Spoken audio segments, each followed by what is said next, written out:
Semenjak Jatman dipegang Habib Rizik, maaf, sejarah pendirinya berbeda. Itu. Masalahnya di situ sebenarnya kan. Gitu. Sumber pangkal masalah ya. Nggih, kula kan melu rapat kongres pertama nih cekel-cekel Bimbowi teng Pakuan kalau melu. Katanya pendirinya Jatman itu 4 orang ulama dari Magelang. Susahnya segi balaghah itu kalau tidak mencerna benar-benar repot, walaupun nahwunya tepat.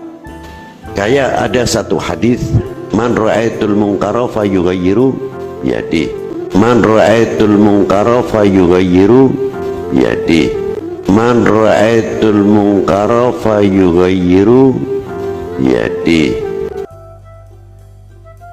Nah, sahabat muslim dimanapun berada, dari video tadi itu menunjukkan kalau beliau itu tidak ahli di dalam membaca kitab kuning. Kenapa tidak ahli?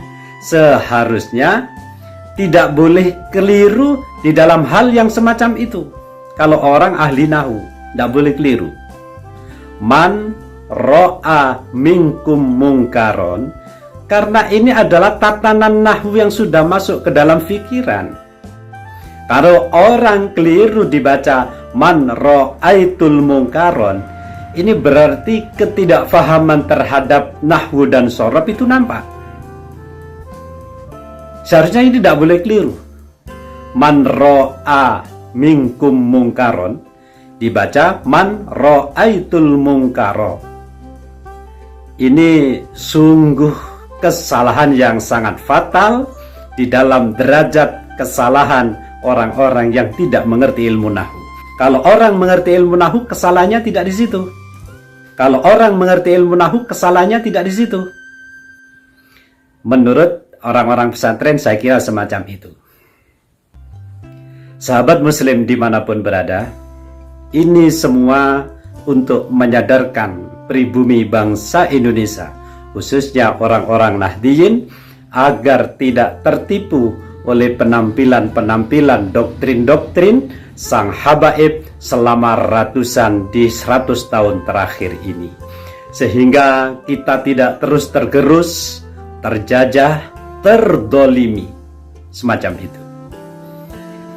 Sahabat muslim dimanapun berada, tesis dari Kiai Haji Imaduddin Utsman Al-Bantani yang telah meneliti kitab nasab dari abad ke-4 sampai abad ke-9, yang mana di situ tidak menyebutkan nama Ubaidillah di dalam kitab sezaman. Maksudnya di saudara Ubaidillah yang disebut di kitab abad ke-6 itu bahwasanya putra dari Ahmad bin Isa itu ada 3. Di situ Ubaid tidak disebut. Jadi yang sezaman dengan saudaranya yaitu Muhammad, Ali dan Husain, di sini tidak ada yang bernama Abdullah atau Ubaidillah, itu tidak ada. Inilah yang jadi masalah. Kenapa 500 tahun kemudian baru ada itu aja di kitab internal klan Ba'almi. Ini menunjukkan bahwa di situ ada kepalsuan. Dan lagi Gus Rumel, ini baru Gus Rumel, pembela habaib yang bisa dipercaya, yang masih kita anggap sangat relevan, masih tanding, masuk akal, logika akal sehat Gus Rumel itu. Itu aja sudah deal bahwa gelar Al-Muhajir dari Ahmad bin Isa itu tidak ada. Dalam arti Ahmad bin Isa tidak ada sejarah bahwa beliau itu pindah ke Yaman. Jadi makam di Yaman itu berarti palsu. Semacam itu. Sahabat muslim dimanapun berada, yang kedua, kenapa Ba'alwi Habaib Indonesia ini putus nasab kepada Rasulullah? Bahwa secara tes DNA, habaib di Indonesia ini adalah keturunan Yahudi Askenazi dengan berhaplogrup G. Berarti mereka itu berhaplogrup G, keturunan Yahudi Askenazi.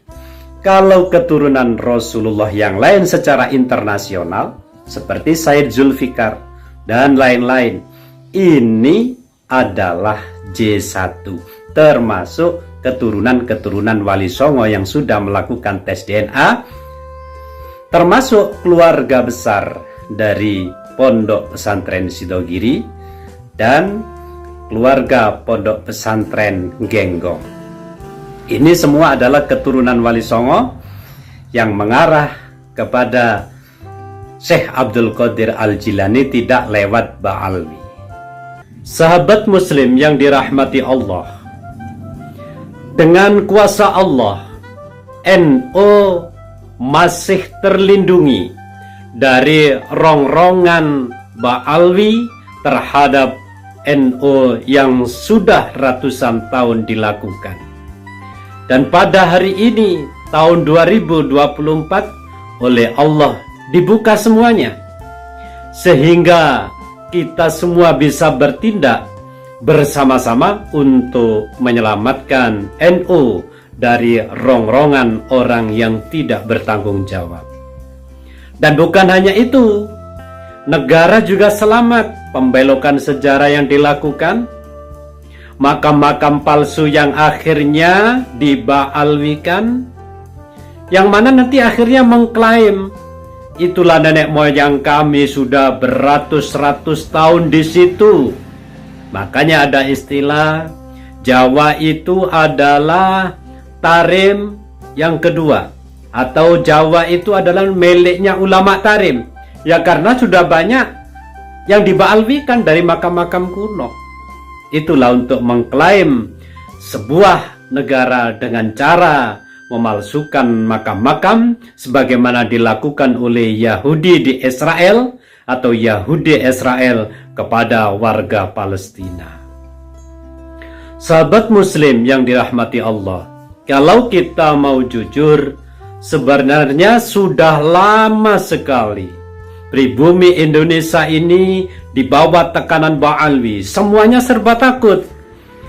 Ada kejahatan dari Ba'alwi, baik itu berupa kata-kata ataupun doktrin-doktrin yang tidak menyenangkan. Itu pribumi diam. Karena apa? Cucu Rasulullah. Tapi hari ini saatnya kita pribumi bangkit. Tidak ada yang ditakutkan. Setiap ketidakbenaran dari kaum Ba'alwi Habaib Indonesia, kita wajib bersuara dan tidak usah takut siapapun itu habaibnya. Tidak perlu takut. Kalau mereka salah, kita tegur sebagaimana dia seperti pribumi yang lain. Jadi kita tidak perlu takut pada hari ini. Mereka bukan cucu Rasulullah Sallallahu Alaihi Wasallam.